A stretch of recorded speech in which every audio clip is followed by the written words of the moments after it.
The Super Bowl is over, and now it's time for a great stretch of college basketball. Ethan Frank, Austin Barach here for a Webisode edition of No Pulp. And Kansas, one of the more fascinating teams in all of college basketball this season.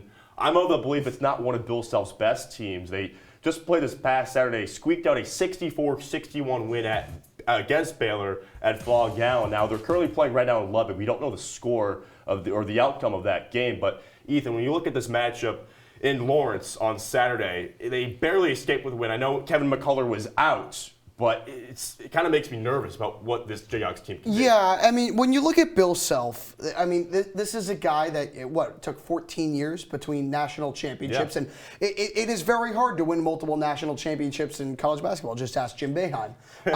But, you look at this Kansas team with Kevin McCullough not playing, and you get four guys in double figures. I think that's a pretty good sign of that. Maybe there is a little bit more depth in this team than people thought. Obviously you have your Kevin McCullers and your Hunter Dickinsons that are averaging close to 20 points a game, but there's not much secondary scoring outside of that. So having this kind of depth and getting this kind of performance from KJ Adams, where you score 13 points, you have 3 steals, a couple of assists, 4 rebounds, this all-around kind of performance I think is really helpful. I mean, you look at a guy like Johnny Furphy, to your point about guys just needing to step up. I mean, he's a true freshman from Australia who's had to get these spots starts recently. Exactly.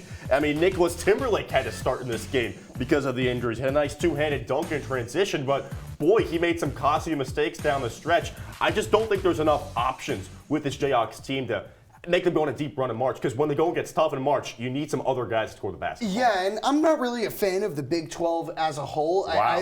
I mean, that's just a bad take. I think the Big 12 has kind of schemed the net to their advantage a little bit. Wow. They're not playing very hard games in non-conference.